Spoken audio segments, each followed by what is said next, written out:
You're listening to Sox in the Basement, a production of the Broadcast Basement Limited, where every show is 30 minutes of good and comes from a basement bar on the south side of Chicago. Pull up a stool, pour a cold one, and join us right now for Sox in the Basement. Heard everywhere podcasts can be found, and always at soxinthebasement.com. As we sit here right now at the 9-foot homemade oak bar and look at the standings, the White Sox are 11 games under, 6 back in their terrible division. They've won 4 of their last 10. They've won the last 2 games. They have a negative 60 run differential. They're 500 at home, and against teams with winning records, they're 20-33. This team doesn't have 15-5 in their system. I don't think they're capable of doing it, and that's what they really need to do to get back into it, my friend. On the other hand, when you go to the ballpark, it's a good time. I'm looking forward to a couple games I've got here coming up. I've enjoyed the ones that I've gone to this point. If you get over the fact that this is a disappointing season and take the games at face value, that's basically what it is this summer, right? It's getting the cork and carry before the game, getting there after the game, getting a good meal, feeding the kids ahead of time, trying something out at the bar, having a craft beer. They're at 33rd and Princeton in the shadow of the ballpark, and you can learn more about them at corkandcarry.com. But that's what it is. It's games in a microcosm. It's watching Luis Robert Jr. play really well when he should be on the All-Star game. It's enjoying the players that are putting the hustle in, and it's trying to block out some of the ridiculous noise that the organization puts out to kind of cover for their mistakes. I think we've talked about that more than a few times, where context becomes key with this season. And in the context of this was the year that they were going to turn the corner and go to the World Series, yes, it's horrible, it's ridiculous, we hate it. In the context of there are some good players on this team that are kind of fun to watch, and there's a good time to be had at the ballpark at any time, even when the team's terrible. You can still go out and have a fun time watching a baseball game. But then, yes, it does get sullied. It does get hard to maintain any kind of positivity when you have chatter coming out of the front office. When you have, and I didn't hear the thing, I just saw the Twitter response from Lucas Giolito's dad, Rick Giolito. When you have somebody from White Sox State Media over at NBC Sports Chicago on 670 The Score, and then Rick Giolito's in the comments underneath it saying, quote, right here, he had a reaction to that radio interview where he said, Lucas has never spoken to me or about him or any other veterans wanting to get out. Quite the opposite. In fact, he tells me is how much he loves his teammates and coaches and how much he wants to win with them, and as well as how much he loves the city and his life there. Like, there is this thing coming out basically to prepare you for the end of Lucas Giolito on the South Side, because they're likely going to trade him at the deadline because they're not going to pay him what he's worth, especially after having a really good season this year. But my question then becomes, if this team would have had a normal 2020. Let's say the pandemic never happens, right? If this team gets a 2021 where they go into the playoffs and don't get spanked by the Astros but go deeper, if this team in 2022 comes off of the disappointment with the Astros but then still turns around and goes deeper into the playoffs and possibly plays in the World Series or wins the pennant or goes wherever they go, but there's positivity walking in. And if this team had success, it seems to me like there still was never a plan for what they were going to do with their pitchers if they performed well, because they're never going to pay them what the market value is of them. I feel like Lucas Giolito would be out the door at the end of this year no matter what they would have done over the last couple of years. And they don't seem to have a plan. So while they're sitting there and they're trying to make it seem like, well, this is a foregone conclusion, my question is, why is it a foregone conclusion? Well, that's why you were supposed to talk to Rick Hahn after the parade, so he had time to think about what the plan was going to be, because he didn't have one going in. But that gets back to the, if you want to build anger amongst White Sox fans, let's talk about the quote-unquote rebuild, which was not a rebuild because you didn't rebuild anything. You tore everything down, and then you stacked all the ashes up and went, look at the house, and it wasn't there.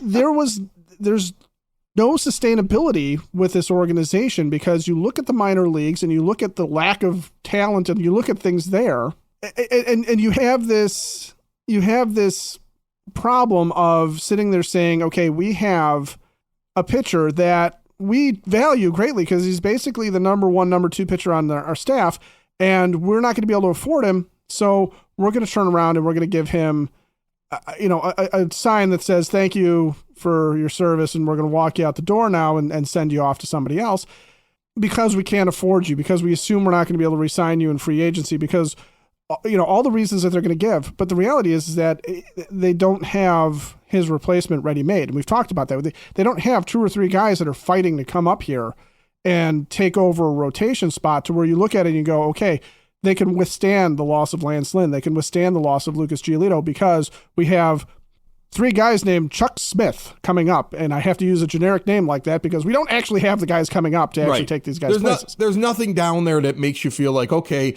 if their plan was always get pitchers young, use them as best as you possibly can, let them flourish, but at some point, we're just not the team that can afford to keep these guys, then you would have thought over the last couple of years there would have been pitchers developed behind Lucas Giolito where you wouldn't be that worried about what happens if you end up trading him at the trade deadline and moving on from him. But my point is, like, you didn't seem to have a long-term plan here. No. And so if they would have been winning this whole time, if this horrible season wasn't going on, if they're 4 or 5 games up over 500, which would put them in first place right now, and they're chugging along, all they'd be doing is they wouldn't be talking about trading him, of course. They'd be like, no, we're going to playoffs. We're making another run. But the offseason is when you would have found out when he walks away that you weren't going to end up keeping him, right? And so that just shows like a real lack of forethought here. All that we're seeing here is that the plan has always been that when these guys get to the point where they really get paid, we're not going to pay them.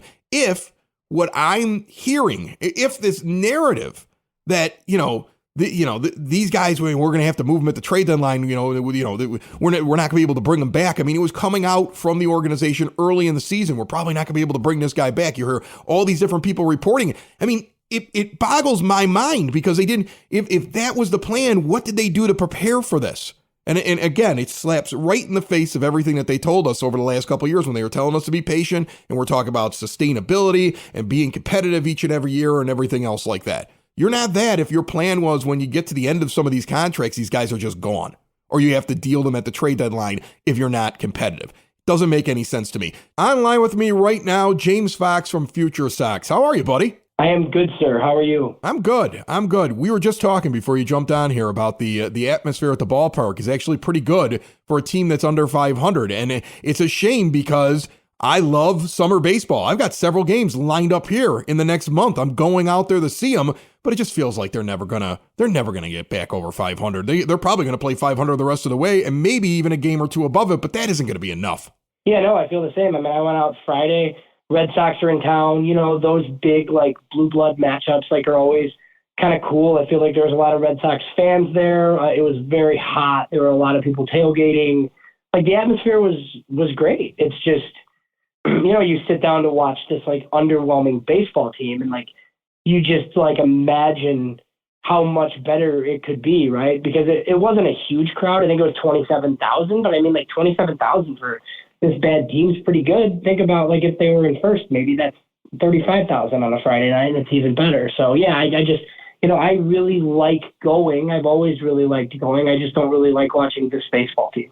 We were talking a little bit about Lucas Giolito here, and the thing that really strikes me as crazy is the fact that it seemed at the beginning of the year, it was pretty much a foregone conclusion. He's going to go to free agency after this year's over, and they're probably not going to sign him or be able to get to the money, which perplexes me, one, because I thought we were going to do this long term. I mean, imagine if they would have won over the last couple of years and performed better over the last couple of years. He was still walking out the door. That's strange to me. And two, what do they have to replace a Lucas Giolito? What are you doing if tomorrow, suddenly, somehow, James Fox is put in charge of what they're going to do at the trade deadline? Yeah, so I mean, I think, look, we have 13 more games until the MLB draft, and then I think you have all of July after that, obviously. I mean, look, I think they're going to be enough out of it where, the best case scenario is to sell, quite frankly. I've said that on multiple platforms and my own. I think a guy like Lucas Giolito, it's a pretty easy decision for me. Now, if I were in charge, I'd kind of want to know just kind of what kind of contract he's looking for, because I wouldn't be opposed to signing Lucas Giolito. It just seems like that's not happening. So once that's not happening, I mean, you need the value of a second-round comp pick, essentially. If Lucas Giolito leaves as a free agent after you give a qualifying offer, you're going to get a pick in the 70s next year for him, which, look, isn't valueless, I mean, it's not bad. Like, you add another, million or so to your draft pool and get an extra pick. But I mean, you should be able to get a lot more than that at this year's deadline. So, I guess like the way things are trending, Lucas Giolito, Joe Kelly, probably definitely gone. And then I think like Kendall Graveman will have value with 1 year left on his deal. A guy like Keenan Middleton is a free agent at the end of the year. And then, like Lance Lynn maybe works his way back to the point where like you get something and dump the money, right? And then I don't know if anybody's going to want Yasmani Grandal or Reynaldo Lopez, but those guys are kind of in the same boat. So, I would think your 1 year guys, I would assume that they sell at this point just because, like you said, I mean, it's a 500 team that I don't think is capable of going on a 17-3 run in 20 games. And honestly, that's what it's going to take to get really back into this thing. And I just don't see it at this point. They dug themselves too big of a hole early. We're talking with our good friend James Fox of FutureSox. We're going to get into the draft, what's going on in the system. Those of you listening, remember, you can switch to a new age of life for you or for mom and dad, grandma and grandpa. Keep them out of assisted living. Make it so they can get around their own home and live independently. Stair lifts, ramps, grab bars, lift chairs, even bathroom remodeling. Hyatt Home Medical Equipment works with your insurance. They have 0% financing for qualified individuals. And if you mention Sox in the Basement, you get an additional discount. If you're one of those people that uses a CPAP machine, if you're unhappy with your vendor, they will directly mail you supplies. Plus, you can go into the showroom and test it out in advance. They also have the latest in continuous glucose monitors. That and much more available at hhme.com for you to check out, and then stop in and see them at 3518 West 95th Street in Evergreen Park. So if they move on from Giolito, which seems to be what all the smoke signals say, who's down in the minor leagues? What do they have pitching-wise? They don't seem to have anything that I'm aware of that's coming up, but you cover the minors for FutureSox. Maybe you know more than me. Like, what's their plan? Is it going out in a free agency and trying to replace pitchers in this staff, or do they have somebody who they think is a starting pitcher in 2024? Yeah, I mean, I'm guessing it would be at least one pretty decent-sized free agent, which begs the question then why, like, don't you just sign Lucas Giolito instead? And then look, maybe they get a guy back in one of these trades that they can use. But yeah, I mean, it's pretty barren at the upper levels. I think they've done a good job, like lately, of replenishing. I really like their draft strategy last year. Like a guy like Noah Schultz is down in Kannapolis. He looks like he should be a top 100 prospect really soon. One of the best left-handed starters prospects like in the minors, but he's so far away, right? And then even like a Peyton Pallette and a Jonathan Cannon, who you took this year, are guys that should move quickly, but not next year quickly. So then you have Sean Burke, who's a third rounder in 2021. He's at Charlotte. He's struggling. Like, you could see him make starts at the end of this year, just like because, like, if they're out of it, who really cares? And then I think like a Matthew Thompson was a high school pick back in 2019. His last start in Birmingham was pretty good, but he's been up and down. So yeah, I mean, I just think like guys like that. And then Christian Mena, one of the top prospects in the system. He's only 20 years old at Birmingham. The stats aren't great. I don't think we'd see him this year, but he could be an option for next year. But I mean, yeah, like they've done a better job replenishing, I think, to the point where like the system isn't terrible on the pitching side, but they don't really have anything coming like immediately. I mean, it's like other guys similar to Jesse Schultens, basically. And look, he's actually been okay, but I think we'll see a lot more Tuki Toussaint's, basically. As guys that you've heard of that have bounced around is basically what they would have to do to finish the year. And then, you'd have to have like an all new plan for next year, probably around Dylan Cease and Michael Kopech and whoever else they acquire. So the draft is coming up. Let's get into it. Before we talk about who the Sox may go out and get and the names that you're hearing, if you had to describe the White Sox draft philosophy to somebody right now, how would you describe the way that they select players, identify talent, and what they're looking for? Definitely different under fourth-year scouting director Mike Shirley. I mean, he's gone for premium upside, and I kind of like his strategy the last couple of years. 2020 was a little weird just because it was a 5-round draft. They took Garrett Crochet. And look, he took Garrett Crochet because he thought Garrett Crochet could be a mid-rotation starter. He thought it was the college arm with like the best stuff at that point. And then the White Sox like took him and turned him into a reliever, and like we've kind of seen what's happened. And then they drafted Jared Kelly and gave him a $3 million bonus out of high school. That hasn't totally worked. But the last 2 years, it's Colson Montgomery, who's a top 30 prospect in all of baseball, and Noah Schultz, who I've just talked about. Both guys, premium upside. One other thing I would say about Mike Shirley, like they haven't been afraid to take high school players, which they've done. They haven't been super afraid of like pitchers who have been injured in the past. They haven't gone safe. They went totally safe for years, I feel like, and some of the years where Nick Hostetler was the scouting director. And look, I try to not put all of this on him because I do think there was like an organizational direction or mandate to add a bunch of college guys. But then, once college guys start to struggle, they're just kind of old already, I mean, even like Jake Berger and Gavin Sheets are like 26 years old or 27 years old. You know what I mean? Whereas like, even though Jared Kelly has struggled, Jared Kelly's still 21. So there's still plenty of time. So I think the best change has been just the fact that like the White Sox are a true wild card where like, taking high school players isn't automatically off the table, and they've actually preferred it lately, which I always prefer, especially on the positional side, like high school up the middle guys, because you can move them anywhere, and high school guys have been quicker to the majors from ever just because of like some of the training regimens and all that. High school players are more equipped to play in the big leagues than they ever have been. Interesting. All right. So who are they targeting? I know over FutureSox you're trying to guess and you kind of try to, keep your ear to the ground and you kind of look at like this guy might make it to their pick in their slot. So, but like, as you're sitting there, who do you feel strongly about that the White Sox should either go get or that you think they're eyeballing? Yeah, so we've written like 12 to 15 profiles because they pick 15.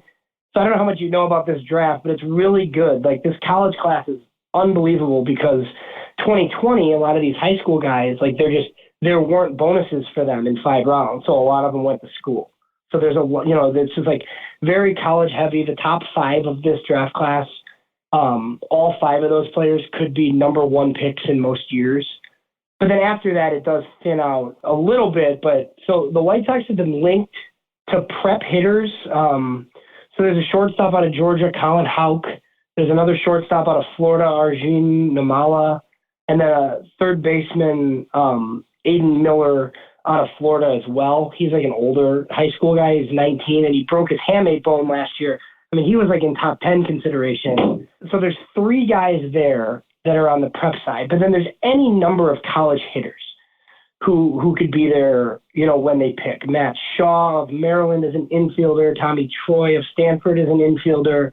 I'd be surprised if it was a pitcher at 15, and that's more so just because of the class. I think there's like 3 college starters that are locks to go before them. And then, there's 1 high school pitcher, Noble Meyer, out of Oregon. But all of the speculation has been that the White Sox would look to take a bat at 15. The thing that makes it difficult is just what I've told you. So Mike Shirley so far in 3 drafts has gone college pitcher, high school position player, high school pitcher. So he could really do anything. This could be the year that they take another college hitter just because, like in this class, like I just told you, somebody could honestly fall to them. Like we're going to do shows and, me and Mike Rankin of FutureSox, we've been projecting this for 6 weeks and talking to experts and this and that. And all of a sudden, like, if there's some college guy that was supposed to go 6 or 7 sitting there at 15, it's an easy pick to make, right? So, any number of guys could just fall to them and make this easier. But some of those names that I mentioned, I would think are maybe some of the most likely scenarios. And then there are like a couple of college like corner guys too, like TCU third baseman Braden Taylor. I don't think he gets to them, but I could see that. And then there's been long-standing rumors of Miami third baseman Yoandy Morales. The White Sox actually tried to sign him out of 2020 or in 2020 out of high school in Florida, and they couldn't get that done. That would not be my favorite choice because I think there's better players than him that'll be available at 15, but that's a name that people might see, I guess, over the next 2 weeks here as all of the guys at major publications are releasing mock drafts. Like up until July 9th is night 1 of the draft this year. Yeah, well, I can see how some people might put that last name with the White Sox because the White Sox have a history of always getting the guy they want. They'll wait 30 years and get him in his last year in Major League Baseball if it's the guy they always wanted in their organization. James, before I let you go, what is the secret in your mind to getting the White Sox minor league system and prospect pipeline better? Because it just feels like it's been a few years now of being one of the worst. Yeah, I mean, I do think there's like a disconnect somewhere, right? Because I think they do things that I like, and then they talk, and it's like, oh yeah, that makes sense, right? But then there's like there's like a difference between drafting high upside players, right, and then developing those players in your system. And it's just always kind of seems like there is no White Sox way, right? Like the Dodgers draft guys in all 20 rounds, and they find a way to have the number one farm system in baseball without having the most money to spend, and they just develop. And look, it probably comes down to money, Chris. I just think that, the White Sox just don't invest money in infrastructure like a lot of other teams do. And look, people laugh about analytics and all that stuff, right? But I mean, like the Rays have 150 analysts on staff, like for a reason, right? Because they're not spending $200 million on players. But what can they do? Like they can spend a ton of money on their front office and scouts and like other things for teams to use. And I just feel like it's just something the White Sox have always been behind on. And Jerry Reinsdorf organizations have cut corners. It's happening with his basketball team too. So I just like kind of think that's the gist of it. I don't know if it's as simple as saying like, oh, fire Chris Getz and hire a new scout and hire a new player development director. Because I honestly just like don't really think it matters that much unless it's taken seriously and resources are implemented like in the appropriate ways, the same ways that like your smart teams are doing it. James Fox, he's with FutureSox. He's a smart guy. That's why we have him on so much, and he is going to be covering the draft like a warm blanket, I would imagine, all the way up to and through. And I'm sure we'll check in with him afterwards and find out what we actually got out of this draft. James, thanks so much for jumping on. Yeah, Chris, thanks for having me. No problem.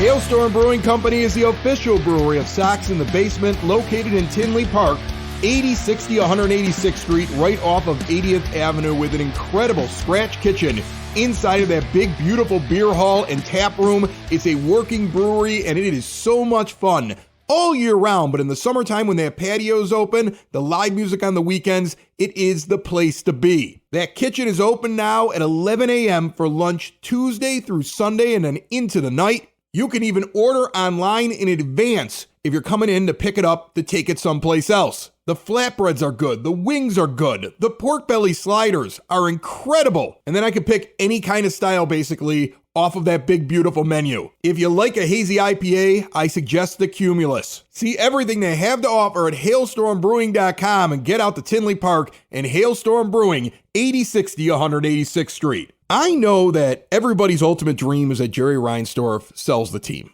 right? And then the second ultimate dream is there's an absolute bloodletting and they clean house in the front office in the offseason. But I'm a realistic White Sox fan. I know that there are things that should be done that aren't going to get done. That's just how this organization works. Realistically, what do you think could happen this offseason?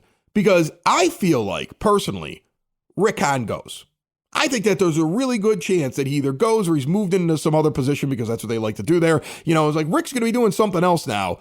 But I think that there's movement there at his position. And if that happens, you could really see Pedro out the door because that was his pick. What do you think is realistic? I'm really not even sure Rick goes. I don't know that they have that as a priority. I think if there's going to be a scapegoat, it's going to be Pedro. How do you scapegoat the first-year manager and nobody moves in the front office? I don't think that'll fly. Well, since when have they cared what flies? Okay, I mean, you're talking about a team that puts wings on a brick and tells you it's an airplane, so it's not really a matter of what they think flies or doesn't fly. But there's, assuming that you're right, though, that there is going to be, for the sake of appearances, some sort of a shakeup. I'm not even convinced that it'll be somebody from the outside that comes in and takes over the GM role. I think they will try and do what they did with Rick Hahn when Kenny Williams was the GM and they shifted Williams up and they promoted Rick Hahn, and they will sit there and say, look, we have this guy, Chris Getz, who is, you know what? You tell me I'm off base here, but they'll move stuff around. And then Kenny's kid will get a promotion out of it. That's what'll happen. Oh, I guaranteed. But they'll put a different face in front of us. They will put a different face than Rick Hahn in front of us. It might even be Daryl Boston. Who knows? It might be Larry Garcia. He'll bring back the whistle for press conferences. Honestly, for that, I would accept the whistle. That would be kind of fun. I think that one of the things that's going to indicate to me what's going to happen in that front office is if they do make deals at the deadline, and I'll be able to tell who's really making the deal. There's a difference between a Kenny Williams deal and a Rick Hahn deal. Ken Williams 100%. operates very differently than Rick Hahn, the type of player he likes to bring in, the way he values or doesn't value prospects. It's very different. If I see them operating closer to when Kenny was pulling the strings and making the decisions, then I will feel as though Hahn's on his way out the door. Sure, he's sitting in the room, but there's a reason why he's being overruled or being pushed in this direction, because he isn't going to be taking over in the offseason. Because this is the kind of organization that doesn't make a move in the middle of the season. It will wait till the end, but the idea may already be in their head like, look, this just isn't working. We got to do something differently. So I'll be watching that. I'll be watching to see if there's Kenny Williams type moves. Well, Kenny's the one who came out and said they're going to be buyers, right? So if you see moves that are suggestive of a buy, that is probably a Kenny Williams move. If you see Giolito traded and it's for minor league guys and guys that are a couple years away, I think Rick Hahn's job is secure.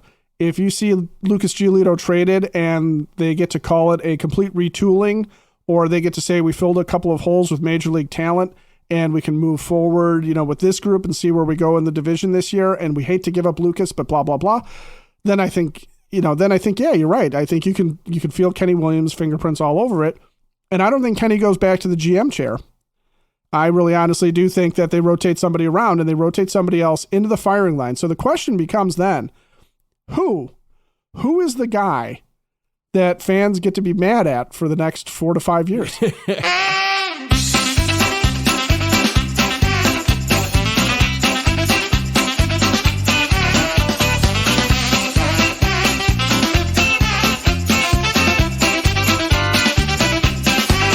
That music indicates it's time for our weekly check-in with the Sox nerd. He and James Fox and everybody that appears on this show, besides me and Ed, are brought to you proudly by the Village of Lamont. Want to experience a downtown with real history, great eats and drinks, and green spaces filled with adventure? Visit the Village of Lamont, shop, dine, drink, explore, and see everything going on this weekend and beyond at lamontdowntown.com. There was a massive blowout in Major League Baseball recently. So I'm guessing the Sox nerd is going to talk blowouts with us. Yes, blowouts. Chris, in the last couple of days, we've seen some colossal wallopings. On Saturday night, the Angels blasted the Colorado Rockies 25-1. Less than 24 hours later, Florida evened the College World Series Championship Series by devastating LSU 24-4. That got me to thinking, what do some of the more lopsided games in White Sox history look like? Since my late mother called me her sunshine boy, I will not be focusing on one-sided Sox losses. Though if I did, I would definitely have to mention the embarrassing 16-0 loss the Sox suffered in the first game at the New Park in 1991, the 20-1 drubbing the Twins laid on the Sox on May 21st, 2009, and the 15-4 loss Seattle handed the Sox on May 2nd, 2002, thanks to a 10-run first inning where Brett Boone and Mike Cameron each hit 2 homers. The slaughterhouse victories are much more fun to look at than the slaughterhouse losses. They are also much more fun to watch and to work as well. Anyway, the Sox' biggest victory by run differential came on April 23, 1955. In their second game in Kansas City, the Sox won by 23 runs. With Bob Neiman, Sherm Lawler, and Minnie Minoso combining for 17 RBIs, the Sox beat the A's 29-6. The 29 runs are still a club record, as are the 29 hits, 7 homers, and 55 total bases in that game. An interesting side note to this one is that it came 2 days after the White Sox became the first American League team to fly from one city to another. The Sox started this road trip in Detroit and then flew to Kansas City to play the A's, who were in their first year in Missouri after spending the previous 54 years in Philadelphia. The Sox' largest margin of victory in their current home occurred on July 3rd, 2012, when they ripped Texas by 17 with a 19-2 win. Kevin Youkilis was the Sox hitting star that day with 3 hits, including a homer and 3 RBIs. The Rangers shortstop that day was Elvis Andrus, who drove in both of Texas's runs. Speaking of Elvis, his current team is certainly not a big fan of the big blowout. The 2023 Sox have only had 2 laughers so far, a 17-4 win at Cincinnati on May 7th and a 12-3 win in Detroit 19 days later. My zinger? I don't really know what to make of this whole Tim Anderson experiment at second base, but I do know this. He enters the road trip with 2 games at the position. With 1 more game at second base, TA will equal the Sox total of Dick Allen. Yes, the great Dick Allen played 3 games at second base for the Sox in 1973 and 1974. Tim is in some pretty interesting company in the Sox 2-game second base club. Jeff Blum, Tony Phillips, Jake Berger, and Andrew Vaughn are among the Sox who have played exactly 2 games at second. That's it, Chris. That's probably more than you ever wanted to know about blowouts, close games, and the Sox perpetual revolving door at second base. Thank you very much, my friend, for bringing this show home. Remember, you can voice your displeasure with the state of the White Sox front office. There are plenty of angry t-shirts available on our website for $20. If you haven't seen them, they're definitely worth a laugh. The laugh is free. The podcast is found anywhere podcasts can be found. The t-shirts in the podcast are at soxinthebasement.com. Sox in the basement. Sox in the basement.